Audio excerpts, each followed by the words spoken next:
Tudo bem com você, estudante do 7º ano do ensino fundamental? Eu sou o professor Dagoberto e estamos aqui juntos para mais um momento do nosso aprendizado em matemática, com este material preparado especialmente pela editora Veloz para você. Então, já fique ligado aqui ao longo das nossas resoluções de questões. Utilize seu caderno de estudos, seu caderno com as questões, para que nós possamos então aprender mais dessa importante área do conhecimento. Quero convidar você a me acompanhar já na nossa primeira questão, que é a questão número 30, que está no seu caderno de estudos. E diz assim essa questão: Sérgio possui uma dívida de R$ 480 em uma loja de artigos eletrônicos. Após renegociar sua dívida com a loja, ele pagará da seguinte forma. Veja bem, no primeiro mês, ele vai pagar a metade da dívida. No segundo mês, ele pagará 1/3 da dívida restante. No terceiro mês, ele pagará 1/4 da dívida que restou. E no quarto mês, ele já poderá fazer alguma compra. Então, essa até agora são as formas de pagamento e as condições então que ele obteve. Pois bem, veja só a continuação então dessa questão. Supondo que Sérgio realizou todos os pagamentos em dia e no quarto mês ele fez uma nova compra de R$ 120. Qual o seu saldo devedor com a loja? Então vamos começar anotando esses valores. Inicialmente nós temos uma dívida, e essa dívida era de R$ 480. Então, nós sabemos no primeiro mês que ele pagou exatamente metade da dívida. Então, anotamos isso. No primeiro mês, ele pagou exatamente metade, significa a fração 1/2. Então, 1/2 de R$ 480, que é o mesmo que dividir 480 por 2, obtendo assim R$ 240 que foram pagos. Então, quanto restou? Nós teremos agora de restante, então vamos colocar aqui, resta exatamente 480 menos 240, ou seja, R$ 240. No segundo mês, nós sabemos que ele pagou 1/3 dessa dívida. Então, vamos anotar novamente. Segundo mês, 1/3 de qual valor? Do restante, ou seja, 1/3 de R$ 240. Como é que nós calculamos 1/3 de R$ 240? Nós dividimos 240 por 3. Então, 240 dividido por 3, ou seja, o mesmo que 24 dividido por 3, daria 8. E o zero acompanha. Significa que ele pagou R$ 80. Então, quanto restou? Então, vamos lá. Restou exatamente 240 menos R$ 80, ou seja, 160. No terceiro mês, nós sabemos que ele pagou 1/4 da dívida. Então, no terceiro mês, nós temos R$ 160, nós temos que calcular 1/4. Então, nós vamos calcular 1/4 de que forma? Lembrando, o D significa uma multiplicação, então seria 160 vezes 1/4. Veja que aqui nós escrevemos de uma forma diferente do primeiro e do segundo mês, para mostrar para você que essas duas maneiras têm o mesmo significado, ok? Então, dessa forma, 1/4 de 160 seria 160 dividido por 4, que daria R$ 40. É isso que ele pagou. Pois muito bem. A partir de agora, então, nós sabemos que restou exatamente quanto? Restou 160 menos os 40 que ele pagou, ou seja, R$ 120. Se nós temos agora R$ 120, nós sabemos que no quarto mês ele já pode fazer uma compra e que ele comprou agora um produto no valor de R$ 120. Então, quanto exatamente é o saldo devedor dele? O saldo devedor no quarto mês, que é onde ele fez esta compra, será de R$ 120, que é o que ele já possuía de saldo devedor, mais os 120 da nova compra. Dessa forma, 120 mais 120 dará R$ 240. Então, já começamos aqui aquecendo os motores e observando agora qual é a alternativa correta. E aí, vamos observar quais são as alternativas? Será a letra A, B, C ou D? Nossa alternativa correta é a letra C, R$ 240. E aí, você organizou essa questão? Você fez ela passo a passo? É muito importante você utilizar um caminho organizado para que isso seja possível. Então agora eu quero convidar você a me acompanhar em mais uma questão. Vamos resolver agora a questão 33 do nosso material de estudos? Diz assim a nossa questão: dada a expressão Pn igual a 2 vezes n menos 5 para n maior do que zero, o valor de P para n igual a 1 é. Então vamos antes de tudo entender essa questão.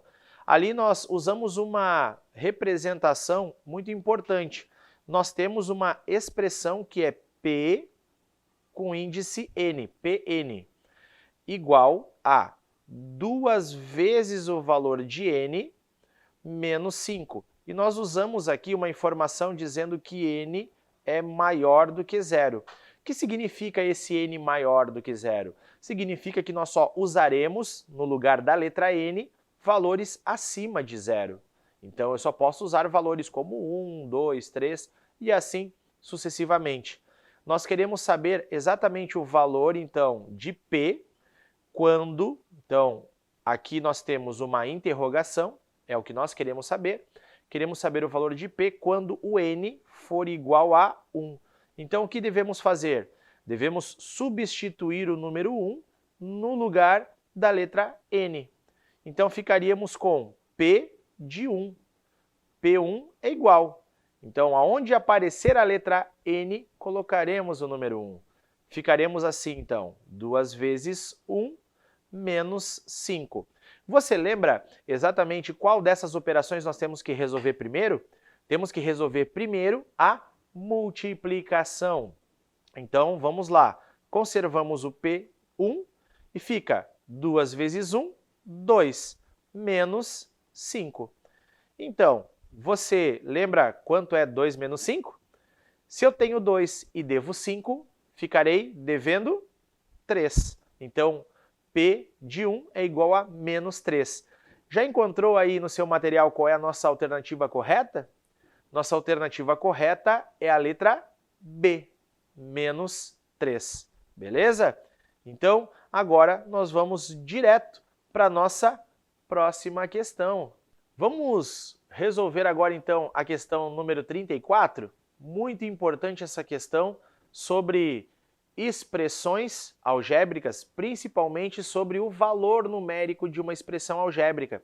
E diz assim a nossa questão: na expressão que n igual a n ao quadrado menos n, em que n é maior do que menos 5, o valor de q para n igual a menos 4 é. Então, nós desejamos aqui realizar exatamente o quê? O valor numérico dessa expressão. Nós vamos encontrar um número como resposta. Então, primeiro nós temos uma expressão que foi dada, que é que n igual a n ao quadrado menos n. E foi dada uma restrição aqui. Qual é a restrição? De que nós só usaremos valores para o n que sejam maiores do que o menos 5. E nós queremos então saber qual é o valor do q quando o n for exatamente menos 4. Só para você lembrar, o menos 4 é maior do que o menos 5, certo? Então, o que devemos fazer agora? Substituir o número menos 4 no lugar da letra n. Então, ficaríamos com q igual a menos 4 elevado ao quadrado, menos o menos 4. Então, o que vai acontecer a partir de agora? Nós vamos realizar as operações seguindo uma ordem. Neste caso, nós temos aqui uma potenciação, então ela será realizada primeiro que as demais. Então, faremos menos 4 elevado ao quadrado. Você lembra quanto é menos 4 elevado ao quadrado? Vou resolver aqui junto com você. Menos 4 ao quadrado é a mesma coisa que menos 4 vezes menos 4. Então, menos multiplicando menos fica mais. 4 vezes 4 dá 16. Então, menos 4 ao quadrado significa que nós teremos Q igual a 16, e agora nós temos aqui dois sinais negativos, um sinal da operação e um sinal do número. Então, menos com menos ficará mais. E assim ficaremos com 16 mais 4. O que faremos para descobrir o valor do Q?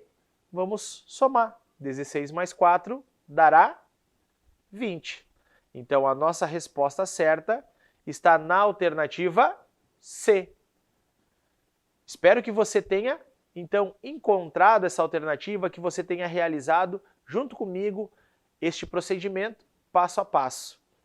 E agora, vamos direto, vamos correndo para mais uma importante questão da nossa aula. Acompanhe comigo uma questão importantíssima sobre sequências. A questão número 36 do nosso material, que diz assim: observe a sequência a seguir. Nós temos ali numa malha quadriculada o desenho de 3 quadrados. Nós temos o primeiro quadrado, que possui exatamente o espaço de um quadrinho. Nós temos o segundo termo, que é um quadrado maior, que possui exatamente quantos quadradinhos? Ele possui 4. E nós teremos também ali o terceiro termo, que possui quantos quadrados? Você já contou? Nós temos 9 quadradinhos. O que nós queremos saber nessa questão? Nós queremos saber exatamente qual será o número de quadrados no quinto termo. Ou seja, nossa pergunta está descrita exatamente dessa forma. O quinto termo da sequência será.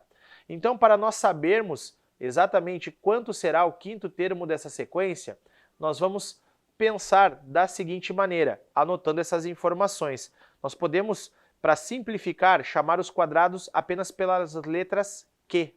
Então, usaremos as letras Q, Q1, Q2 e Q3. Cada um desses números indica a sua posição na sequência. Então, ficaríamos com Q1, que é o quadrado número 1. O quadrado número 1 tem um quadradinho. O Q2 seria o quadrado número 2, e ele tem 4 quadradinhos. Já o terceiro quadrado terá 9. Nós queremos saber o quinto. Você já observou qual regularidade está acontecendo aqui entre a quantidade de quadradinhos que formam o quadrado maior? Então, nós podemos pensar da seguinte maneira: o quadrado número 1 é exatamente o resultado da potência 1 ao quadrado. Observe isso comigo. Nós temos ali, 1 é o mesmo que 1 ao quadrado. Agora observe que o 4 ele pode ser representado como 2 elevado ao quadrado. Já o quadrado 3, que tem 9 quadradinhos, seria como se fosse 3 ao quadrado.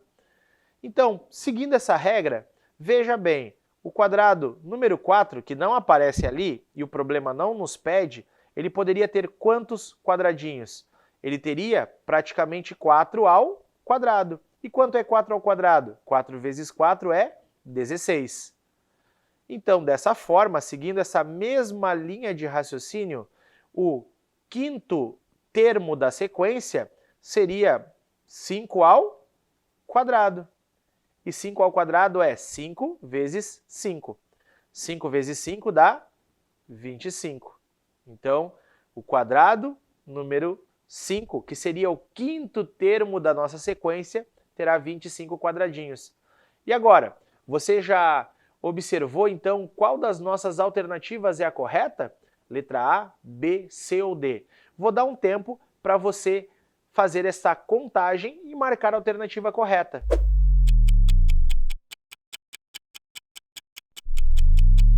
E aí, já viu qual é a nossa alternativa correta? Nossa alternativa correta é a letra A.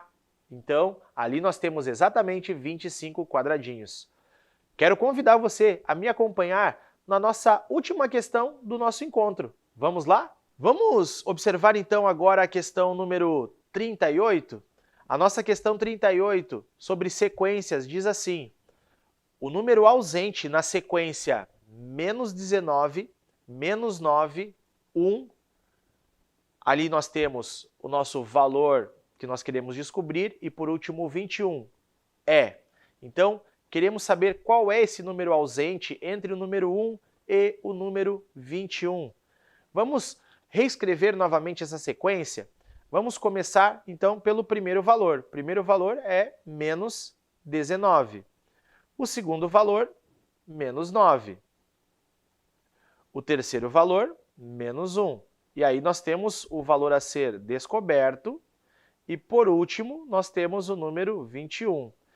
Vamos pensar da seguinte maneira a respeito dessa sequência. A primeira coisa que eu tenho que observar é se ela é uma sequência crescente ou decrescente, ou seja, se ela está aumentando ou se ela está diminuindo. Você já conseguiu observar isso?